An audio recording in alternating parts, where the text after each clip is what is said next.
I don't know who the artist was that was performing for Berlanga, but we got Fat Joe, we got And you we called got it. we got the Terror Squad walkout. I You mean, called it. so Right. That's cold blooded, man. He Called it. called that, man. You called That that. was yeah. That's my man so knows something. Hey, you just a little something, but Right.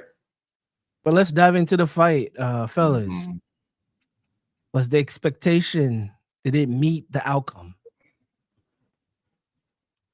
You know what? I'll start. I was underwhelmed.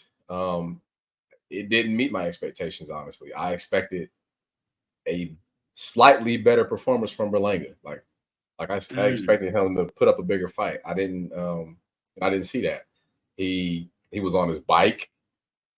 He let Canelo push him into the corner, and he let Canelo establish the pace and the distance from the get go. And I was just disappointed. I mean, I felt like Berlanga's the bigger man. He probably rightfully should be fighting at 75 instead of 68, and he didn't establish himself as the bigger man. He didn't use his range. I felt like he's a little bit rangier, and he didn't use it to the advantage. And so we had the single most dominant performance since Chavez Jr. So Yo, According to the scorecards. Chavez you know, Jr. That fight, Yeah. it was so one sided. It was so one sided. I'm like, this dude don't belong in the Yeah. same ring. Well, I remember that fight. That was like He 27. never did it. Oh, it's about 20 the Chavez. yeah, Chavez like Yeah, Junior. Like yeah, that was. yeah. I don't know how that so happened. to tell you if there was one round that Berlanga could have won, it was the sixth round. He could have won the sixth round, but I don't think in my opinion, he didn't win any round. So that's just Yeah. I mean, watching the fight, you really see how Berlanga. I didn't really know what his game plan was. Going into the corner against Canelo is crazy to me. Like, if you stand any chance it's gonna be in the center of the ring, which you being the bigger man, I feel like at some skill level you should be able to hold the center of the ring. But he was constantly on his back foot, which makes me think like, how strong is Canelo? Like, are these body shots so strong that in your mind you're like, I gotta step away from this. I gotta step away from this because you see it happen in a lot of these fights, and I really thought, yeah, watching the fight, I thought Berlanga could have put up a much better performance than what he did. I thought the 12th round he kind of clipped him at the end, kind of wobbled him a little bit, and like Yeah. so it just made you feel like you were kind of cheated. Like, dang, I really could have got something out of this, and I didn't. As far as like LT saying like being underwhelmed. I mean, yeah. And then you fought right after Lara and Garcia, so And NyQuil. Like it's it was kind of we was Strap. kind of getting lose fest, Strap. What you yeah. got to say? I'll say this. Did it meet the expectation? If we revisit, I wish I had a way to go back to the old clips. I did say this. I said, this is Berlanga's chance to be a big money fighter because he won Right. the lottery. He was picked to fight this cash cow in Canelo, who is bowing out. He's doing his Kobe tour, I think. Farewell tour. And he's giving everybody a chance. Like Mayweather did that for Andre Bardo. He did that for a couple of fighters before Mayweather said, "I'm done," right? And then he did him a solid. Yeah, he did that. He did that for McGregor. Mayweather did that for a couple of people while he was, done, right? Yeah. And I feel like Canelo's doing this. I kind of feel like Canelo is getting to that point where he's on the other side of the hill, right? And he pulled out a young fighter, 17 TKOs from, I don't want to say the Bronx, New York. Brooklyn. Yeah. Brooklyn. Okay, Brooklyn. My bad. People from New York. But the way the fighter took that chance, there was a lot of respect. Meaning he didn't fight him like LT had said, and I think Kam Gee also revised this. You're the bigger fighter. I didn't see that jab work.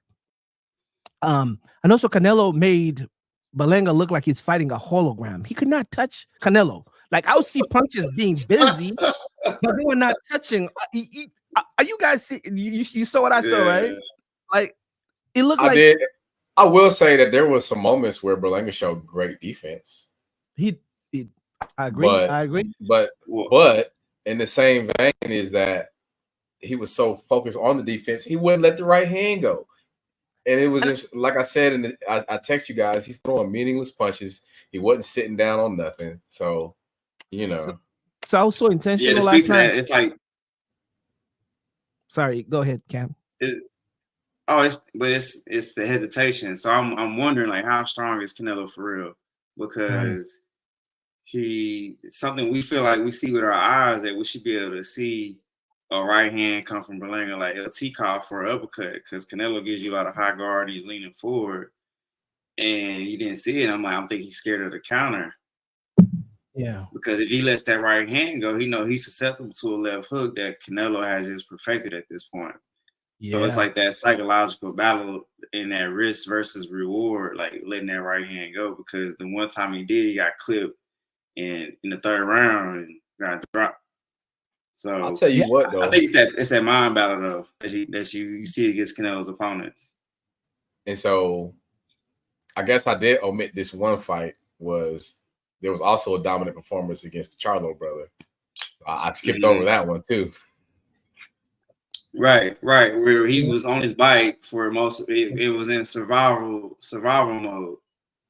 And us as fight fans, we like, come on, bro. Like, I was hyped for this to be on your bike the whole fight.